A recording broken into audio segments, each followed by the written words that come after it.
Olá, sejam muito bem-vindos. Está começando mais um programa especial da TV Alerj sobre o coronavírus. No debate virtual de hoje, eu vou conversar com a doutora Roberta França, que além de ser médica geriatra, também é psiquiatra e vai nos ajudar a entender um pouco melhor sobre os principais desafios, tanto do tratamento quanto da prevenção da Covid-19 para o maior grupo de risco, que são exatamente os idosos. Doutora Roberta França, bom dia, seja muito bem-vinda aqui ao nosso programa. Gostaria de agradecer a sua participação aqui com a gente.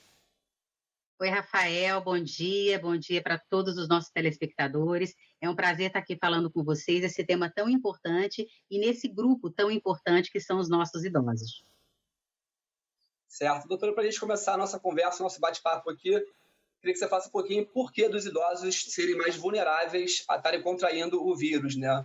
É uma questão imunológica, de sistema imunológico baixo? Explica para a gente um pouquinho por que os idosos estão nessa condição. Bom, os idosos, eles normalmente, né, à medida que vai avançando a idade, nós temos mais chance de termos múltiplas patologias. Então, normalmente, as pessoas mais velhas já estão atreladas à hipertensão, ao diabetes, né? Normalmente, o colesterol está mais alto. Muitos vêm de uma época onde o cigarro era uma coisa muito bem-vinda e era até chique, né? Então se tornaram enfisematosos ao longo da vida, ou seja, tem uma doença chamada DPOC, o que já compromete muito o pulmão.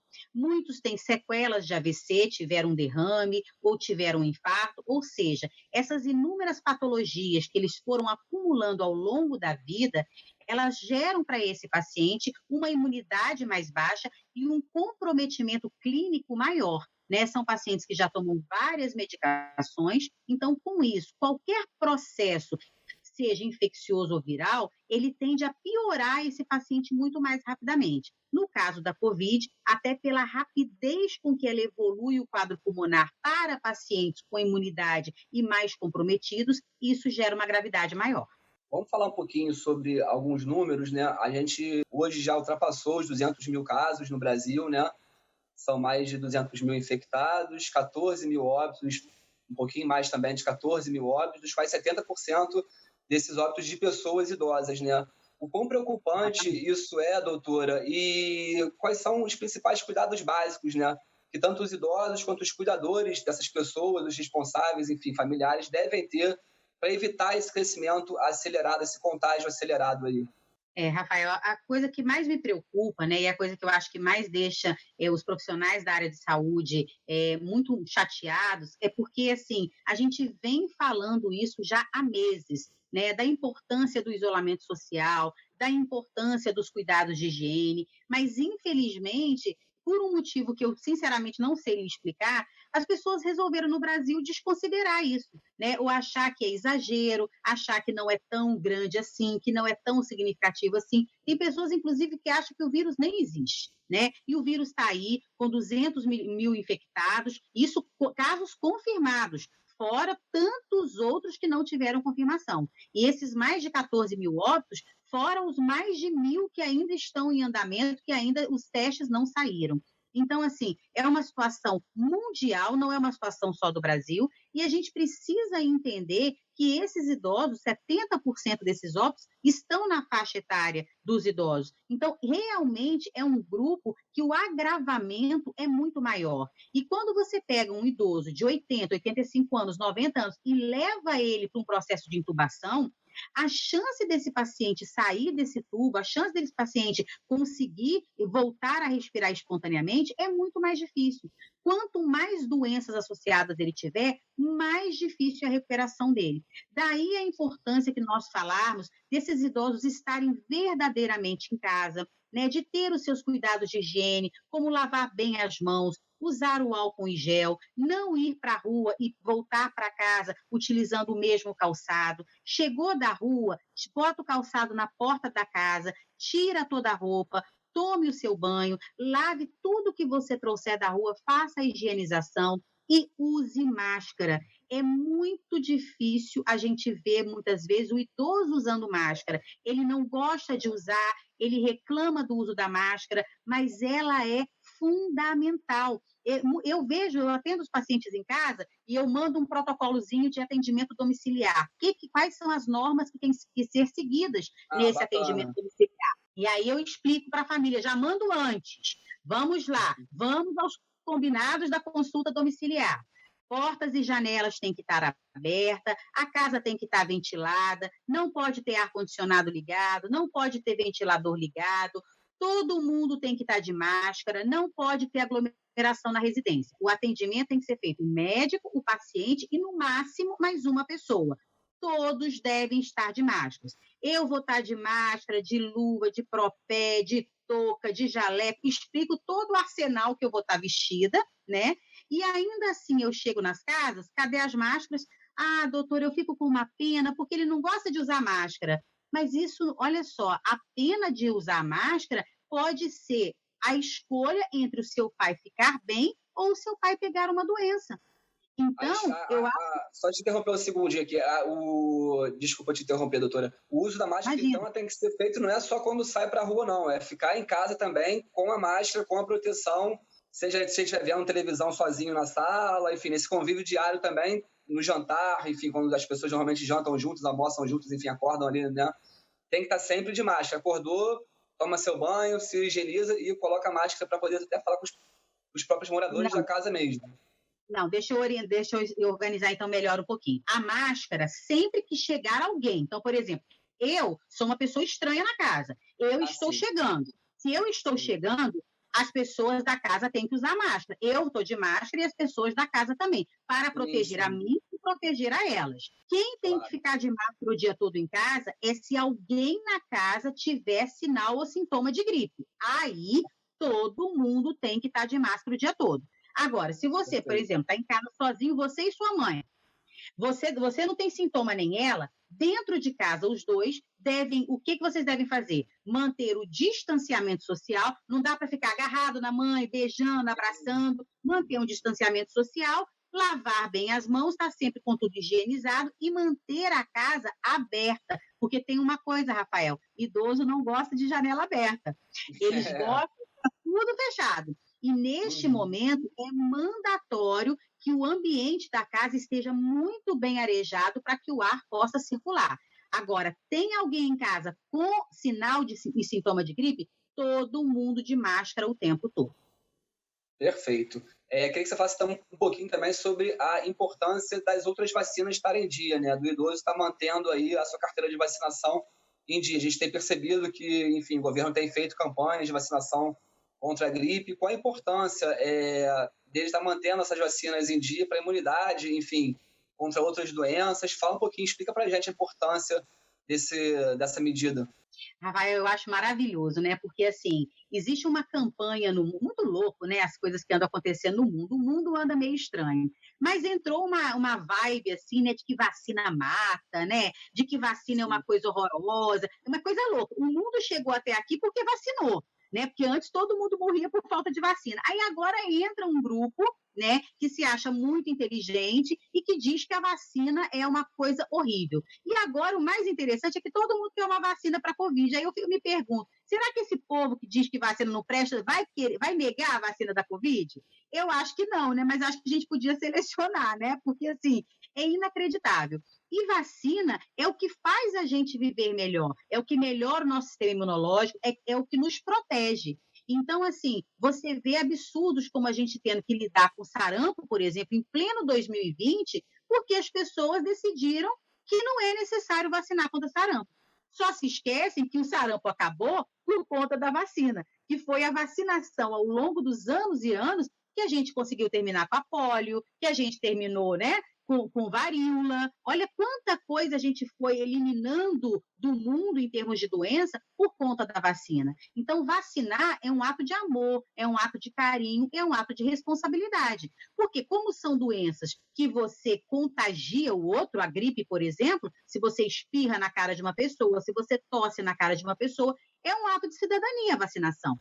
E aí vem uma história de que a vacina do governo não presta, que a vacina do governo é para matar velhinho, que só a vacina da rede pública, da rede privada que presta, e isso não é real. Tanto é que se você for procurar a vacina de gripe nesse momento na rede privada, Muitas empresas não têm porque todos os lotes foram direcionados para o governo. Então, a vacina é a mesma, Rafael. Não tem essa da rede privada ser uma vacina boa e na rede pública a vacina ser ruim. Eu acho que isso é muito importante da gente falar. A vacina da gripe, ela é mandatória, porque aí é menos uma doença. A gente sabe que se tiver alguma coisa, não é a gripe. Ainda mais agora, olha como é que o tempo já mudou, já estamos em dias mais chuvosos, mais frios. Então, é uma época do ano onde as gripes, os resfriados, as pneumonias, elas acontecem. Então, existe um calendário vacinal específico para o idoso. Tem pessoas que nem sabem disso, mas existem vacinas específicas para a terceira idade. Então, é muito importante que você tenha um geriatra, que você veja o acompanhamento do seu pai junto ao especialista, da sua mãe, do seu avô, para que ele tenha o calendário. Do mesmo jeito que a criança tem calendário vacinal, idoso também tem. Não só da gripe, como também das pneumonias. A vacina de pneumonia é muito importante também. Essa, sim, não é dispensada na rede pública, e sim na rede privada. Mas é muito importante que aqueles que possam façam também as suas vacinações regulares. Quais são as principais vacinas para os idosos? Para quem está assistindo a gente e não tem essa ideia, não tem essa noção desse calendário aí, é o que? Gripe, pneumonia, sarampo? Quais são as principais? Pneumonia são duas, tá? Tem a pneumo 13 e a pneumo 23. Tem a vacina do herpes zoster, ok? Que é uma vacina nova, que tem mais ou menos um ano, uma vacina excepcional. Quem já teve herpes zoster sabe a dor que é ensandecida, e a gente sabe hoje que o vírus do herpes, o do herpes zoster, ele faz uma lesão cardiovascular, então é muito importante a gente fazer essa vacinação. Tem que tomar as hepatites, muitos idosos já tomaram há muitos anos atrás ou não fizeram as hepatites todas, então tem que avaliar, essas são dadas pelo posto. A própria coqueluche também é importante que se faça, né? Essa também é dispensada no posto. E a antitetânica, porque às vezes a gente toma antitetânica e depois, 30 anos depois, não tomou antitetânica, e ela tem um prazo de validade de 10 anos. Então, depois disso, você precisa vacinar, né? E a própria febre amarela, que a gente teve aí aquele processo, né? E os pacientes 60 a mais, depois foram dispensados da vacina da febre amarela, mas antes de 60, 59 para trás, a gente atende geriatria a partir de 50 anos, a gente sempre orienta o paciente de 50 até 59 anos fazer a vacinação também. Tá certo, doutora. Vamos falar um pouquinho sobre saúde mental, né? Ainda falando sobre prevenção ao Covid-19, vamos falar um pouquinho sobre saúde mental. Você falou da importância do isolamento social, né? Acho que é uma unanimidade entre os órgãos públicos de saúde, entre os profissionais da área também, a importância do isolamento social para evitar, para frear o contágio do coronavírus, né? E essa rotina, nossa nova rotina, é um pouco difícil para todo mundo, está passando por isso, ninguém nunca tinha enfrentado uma quarentena tão severa, né, quanto está sendo essa, e para os idosos em especial acaba sendo mais difícil, né, doutora? Eu queria que você falasse um pouquinho sobre essas especificidades da quarentena para os idosos, né? Como é que a gente deve tratar eles para que eles não tenham nenhum transtorno psicológico, venham a sofrer de depressão, muitos até inclusive já sofrem de uma pré-depressão, né, pré-coronavírus, enfim, qual deve ser o tratamento para essas pessoas? Quais são as atividades que devem ser incentivadas, né? A gente sabe que os idosos às vezes são muito teimosos, não têm muito tato com a tecnologia, são apegados àquelas poucas coisas que eles faziam antes, né? Seja ir na pracinha, frequentar os bailes deles, enfim. Queria que você falasse um pouquinho sobre isso, a importância nesse tratamento para que não haja transtornos psicológicos para esses idosos. Bom, Rafael, a primeira coisa é entender que a gente vai ter nesse processo, como você disse, não é uma coisa só do idoso. Todos nós, as crianças também estão sofrendo bastante com essa quarentena, a falta do convívio com os amiguinhos da escola, aquelas atividades regulares, né? Então, todos nós estamos sofrendo de alguma forma, aprendendo a lidar com uma realidade que nós nunca tivemos que passar por ela. Então, tudo que é novidade gera o quê? Ansiedade, né? Gera apreensão e gera medo. Isso é normal. É importante a gente falar que é normal ter esses sentimentos para você não achar que você é a única pessoa do mundo que não está sabendo lidar com essa quarentena. Todos nós estamos num processo de aprendizado. Então, a resiliência nesse momento, o entendimento nesse momento, serve para cada um de nós, né? A gente saber que o nosso pai está em casa sozinho, que a nossa mãe está em casa sozinha, que os nossos avós, não é fácil para ninguém. Então, esse processo de resiliência ele é muito importante. E a gente tem que entender que quando nós estamos em casa, eu tenho falado muito isso para os idosos, troque a palavra trancado, troque a palavra fechado, preso, pela palavra resguardado. Nós estamos resguardados na nossa casa, porque na nossa casa virou o nosso castelo de cristal, né? Virou o lugar onde a gente está protegido de um vírus que está lá fora, que é invisível, mas que gera, né, um processo muito sério, que pode gerar um processo muito sério. Então, nesse momento, a gente tem que se resguardar. E lembrar que em casa é muito importante a gente ter uma rotina. A rotina, ela faz com que a gente organize o nosso pensamento e o nosso sentimento. Às vezes as pessoas falam mal da rotina, mas a rotina na época de Covid é o que salva a gente. Porque se você levanta e passa o dia inteiro de pijama, deitado na cama, vendo notícias e números, o que vai acontecer? No final do dia, você está sem energia, arrasado, achando que o mundo inteiro vai morrer de Covid, não é assim? E que você não tem escolha, que você não tem outra saída, que é uma questão de tempo entre você ter ou não ter. Então, na verdade, a gente precisa estabelecer essa rotina. Acordou, levanta, toma banho, põe roupa, tira o pijama, para não ficar aquela sensação de doente, que a gente fica quando está de pijama o dia todo, né? Sim. E começa a criar uma rotina. Então, assim, cada dia da semana, um dia você vai lavar roupa, um dia você vai passar roupa, um dia você vai passar o pano na casa, né? Estabeleça rotinas de cuidado da casa, porque isso te desfoca, né? Você quer notícia, você quer saber o que está acontecendo? Escolha um meio de comunicação, um jornal ou uma rádio, para você ter noção do que está acontecendo no mundo. Ouviu aquilo ali? Acabou. Hoje não tem mais notícia de Covid. Vamos assistir um filme, de preferência de comédia, vamos ler um livro, né? Vamos estudar um idioma, vamos fazer um artesanato, vamos fazer um bordado, né? Tem tantas plataformas aí que liberaram cursos online, então é um momento, inclusive, de você aprender a tecnologia, usar o WhatsApp, o Facebook, o Instagram, né? Para que você tenha esse contato. E lembrar para os nossos ouvintes, né, para quem está nos assistindo, que o isolamento físico ele não precisa estar atrelado ao isolamento emocional. Porque isso que a gente está fazendo aqui, eu e você agora, Rafael, é uma comunicação, é um contato. A gente está em contato, né? Nós estamos isolados fisicamente. Eu estou aqui na minha casa, você está na sua casa. Mas nós estamos nesse contato amoroso, conversando, né, discutindo. Então, tudo isso pode ser feito. Então, eu sempre falo para os filhos e para os netos, não faça chamada, ligação para o seu pai, faça chamada de vídeo para o seu avô, para o seu pai, para a sua mãe, porque o vídeo, ele aproxima. A gente está aqui se vendo. Então, eu sei que você está bem, você está vendo que eu estou bem, né? Você consegue ouvir a minha voz, você consegue perceber os meus trejeitos, né? Você olha nos meus olhos. Então, tudo isso traz uma aproximação emocional. E isso alivia muito todo esse processo que a gente está vivendo. Porque sentir, né, de vez em quando esse mal-estar é normal. Aquela angústia, aquela ansiedade. Agora, percebeu que isso passou do ponto, que aquele idoso, aquela idosa, eles estão muito mais retraídos, quietos, parou de comer, não quer fazer mais nada, não quer ter contato nenhum com as pessoas, aí é hora de pedir ajuda. Certo. Queria falar um pouquinho, uma dúvida frequente, né, que surge nesse momento de isolamento social em relação ao tratamento das doenças crônicas, né, de idosos que fazem tratamentos frequentes, que tem que ter consultas frequentes, enfim. Nesse período de pandemia, queria que você falasse um pouquinho para a gente. Qual é a indicação médica nesse sentido, né? O paciente ele tem que continuar com o seu tratamento, continua a frequentar essas consultas, ou interrompe as consultas e tenta ver com o médico se pode ser feito de casa. Tem muitos médicos atendendo online, né? Você mesmo disse que você está tendo muitos clientes que você tem atendido online, por vídeo, enfim.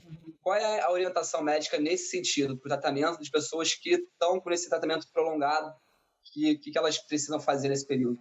Rafael, é ótima essa pergunta, porque assim, eu fico muito preocupada, né, com esses pacientes crônicos. Como a gente falou no começo, quanto mais doenças crônicas você tem, num processo da Covid, isso é pior, né, porque você tem uma associação de múltiplas patologias que pioram o seu sistema. Então, é mandatório, é um apelo que eu faço a todos os nossos pacientes, que eles não parem o tratamento, porque independente de qualquer coisa, inclusive, né, as pessoas falam muito isso, né? Ah, é tudo mentira, agora tudo é Covid, ninguém morre de mais nada, agora só morre de Covid, por isso que é mentira. Então, vamos lá, gente. Primeiro, as mazelas do mundo não acabaram.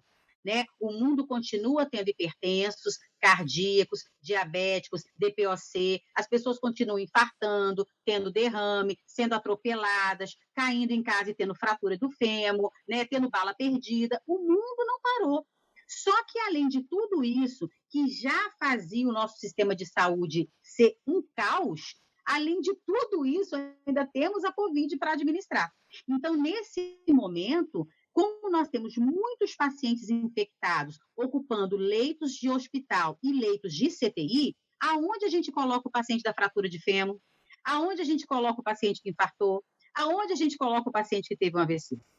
Então, esse é o grande drama hoje de nós enquanto médicos, né? A gente tem que lidar com o paciente da Covid e os pacientes que não são Covid, eu faço o quê com eles também?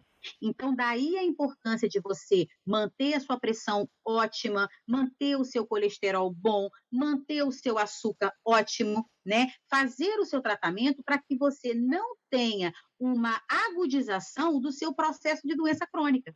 Porque aí a gente vai precisar, muitas vezes, de hospital e a gente não vai ter, né? Lembrando que, nessa época de confinamento, o que está acontecendo? A gente está comendo mais, está fazendo menos exercício, né? E isso tende a fazer com que a pressão suba um pouco, que o açúcar comece a aumentar. Então, é muito importante. Por isso que o Conselho Federal de Medicina autorizou, em caráter de urgência e de excepcionalidade, porque não é uma realidade do Brasil, a telemedicina. Então, ligue para o seu médico, peça orientação para ele, siga as orientações que o médico está falando. São os médicos que sabem, gente, o que a gente tem que fazer em doença. Doença é médico que trata, né? Pode qualquer outro falar, não, tá tudo bem. Não tá. Quem tem que entender de doença é o médico que te acompanha. Certo. E continuando falando sobre tratamento, como é que o idoso ele deve proceder quando ele percebe os primeiros sintomas em casa, né? Como a gente está percebendo uma falta de teste, né? Uma subnotificação de testes, o idoso que percebeu porventura está em casa, percebeu que está com febre, sentiu a febre, uma tosse mais seca, enfim, falta de ar, o que ele deve fazer? Qual a indicação médica para isso? Corre direto para o hospital ou primeiro tenta ver 2 dias se consegue se tratar em casa para depois procurar uma ajuda médica? O que faz? Qual é a indicação médica nesse sentido? Bom, a primeira coisa é que, assim, o último lugar que a gente tem que ir num primeiro momento é o hospital, tá? Porque no hospital você não está em contato só com a possibilidade da Covid, você está em contato com a possibilidade de todas as outras vírus e bactérias que contemplam um ambiente hospitalar. Por isso que você vê várias escalinhas aí mostrando por aí, né, quais são o maior risco de contaminação. Aí, assim, em casa é pequenininho, né? Aí, à medida que vai, supermercado, farmácia, cinema, todo lugar que aglomera, transporte público e hospital, que são aonde tem a maior concentração de pessoas e no hospital a maior concentração de vírus e bactérias. Então, naqueles primeiros sinais e sintomas, dor de cabeça, tosse, dor de garganta, dor no corpo, febre baixa, qual é a orientação? Fique em casa e entre em contato imediato com seu médico. Ligue para ele e pergunte. Vamos fazer as orientações. Alguns profissionais estão atendendo em casa, como eu disse a você. Tem pacientes que me ligam, a gente faz uma consulta online. Dependendo de o que estiver rolando, eu vou lá para ver a garganta, escutar o pulmão, né? Lembrando que o idoso não faz febre. Idoso é muito raro ter febre. O idoso faz alteração neurológica. Então, o idoso ele fica prostrado, confuso, desorientado, começa a trocar o dia pela noite. Então, às vezes, o sinal da febre não vem. O sinal da infecção vem através da alteração neurológica. Então, a família tem que estar muito atenta e procurar a orientação do médico. Agora, falta de ar é diferente. Se o idoso está com falta de ar, aí tem que ir para o hospital, porque falta de ar é uma coisa que a gente vai ter que ver, é um sintoma mais grave, e aí esse sintoma necessita de uma avaliação hospitalar. Não necessariamente ele vai ficar internado, né? Mas ele precisa ser mais rapidamente avaliado. E lembrando, Rafael, né, só para as pessoas também não ficarem tão angustiadas, que 80% dos pacientes que têm Covid vão passar por ela de uma forma muito branda. 80% dos pacientes, eles têm uma gripe branda.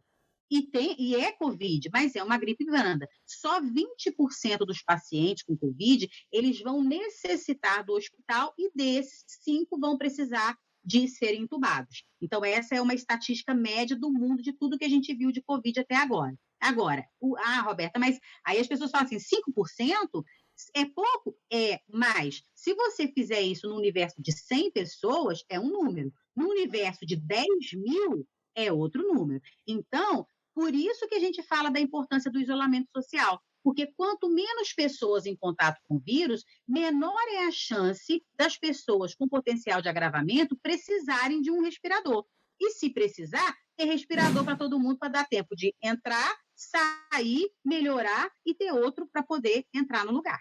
É importante também, doutora, conscientizar a população. A gente tem ouvido muito notícias sobre tratamentos, né, do coronavírus.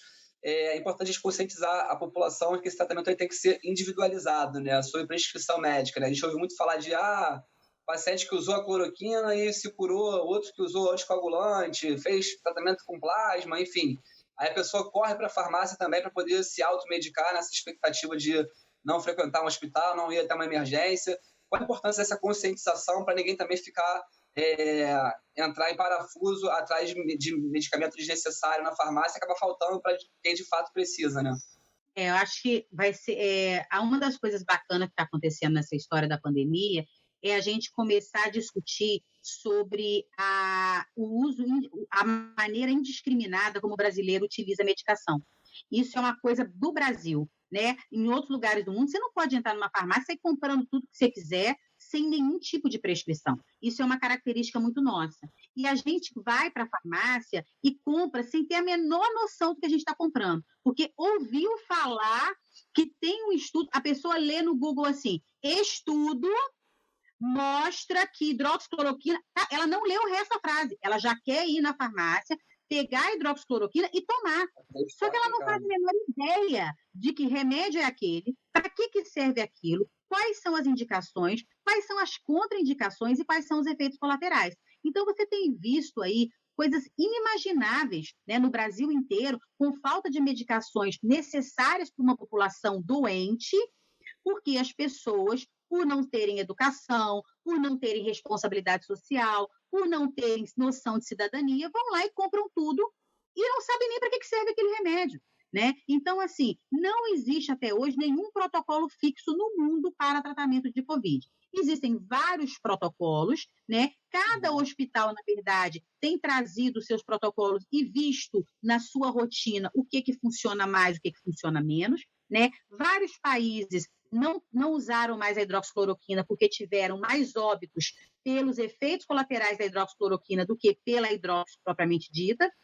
Ela funciona? Funciona para alguns pacientes. Outros morrem dos próprios efeitos colaterais ou morrem independente da hidroxicloroquina. Né? Estudos falando da ivermectina, estudos falando do plasma, estudos falando do Clexane.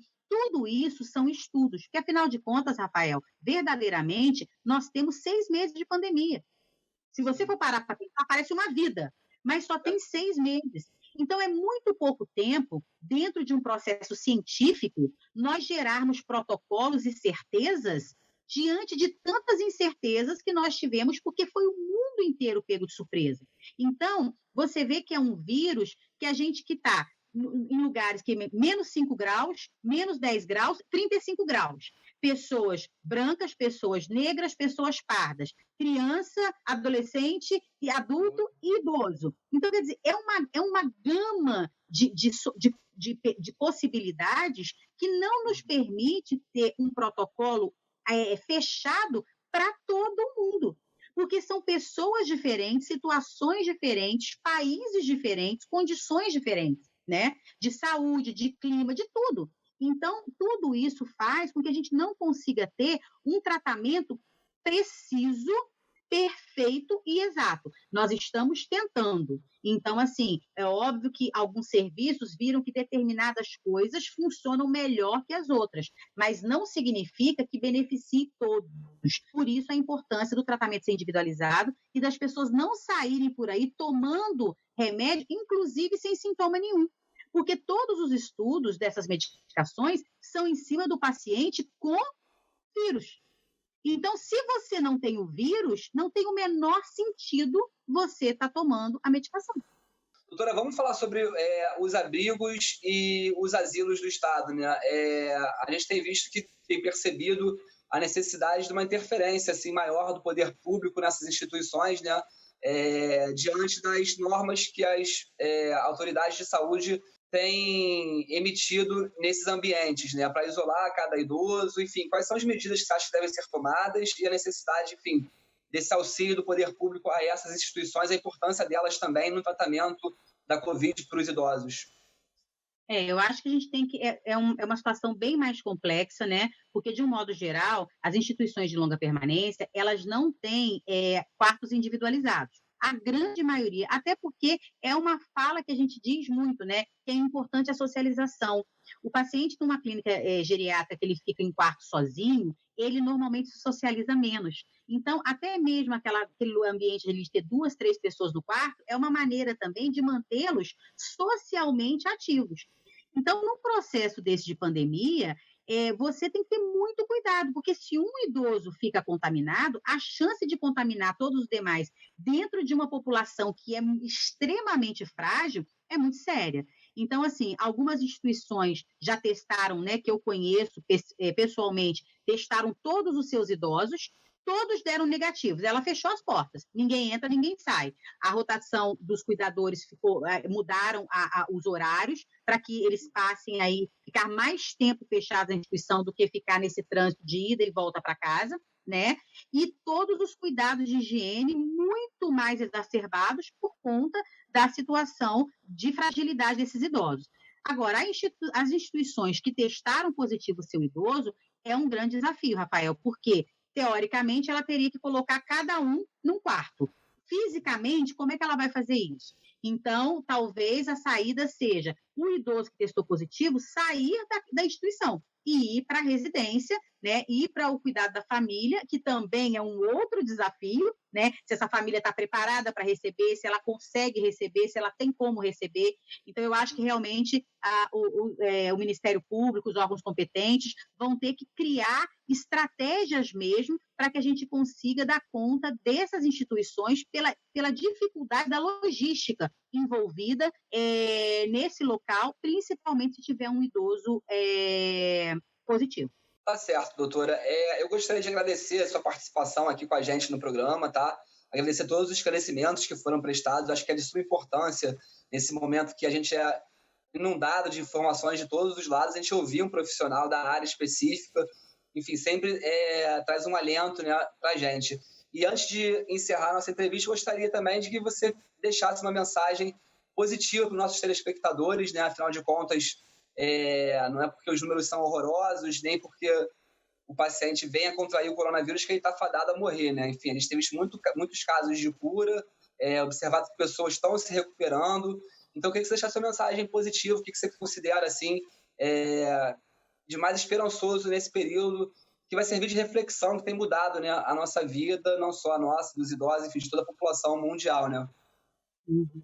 Bom, Rafael, primeiro é o que a gente falou há pouco, né? Lembrar que 80% das pessoas que contraem o coronavírus vão passar por ele como uma gripe branda, talvez um pouquinho moderada, mas vão passar por ela, graças a Deus, e vão ficar muito bem, obrigado, né?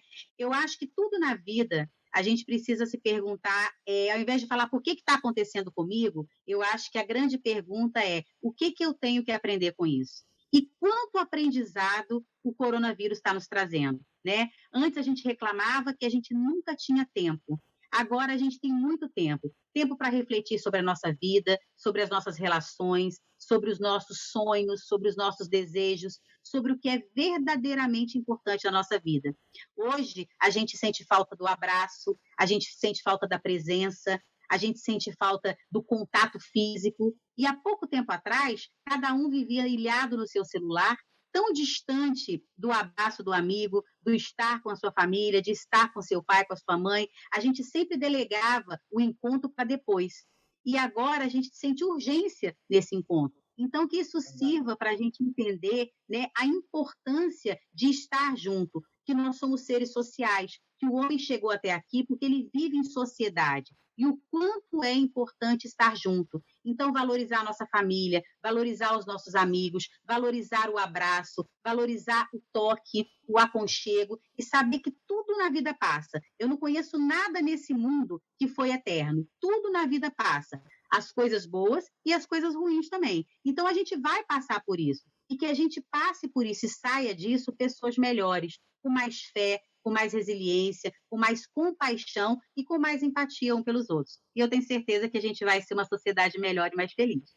Tá certo, doutora. Afinal de contas, envelhecer ainda é a forma mais eficaz, né? A única forma da gente continuar vivendo por mais tempo, né? Exatamente. Obrigado, E a única forma de viver muito tempo. É isso aí. Obrigado, tá, doutora, pela tua participação e parabéns pelo teu trabalho aí nesse front, nessa batalha contra o coronavírus. Obrigada, Rafael. Um prazer estar falando com vocês e até a próxima. Lembrando que se você quiser rever este programa ou acompanhar a programação da TV Alerj, nós estamos no YouTube, nas redes sociais e sintonizados no canal 15.2 da sua TV digital em sinal aberto. Eu vou ficando por aqui, agradeço a sua audiência. TV Alerj, o canal do povo.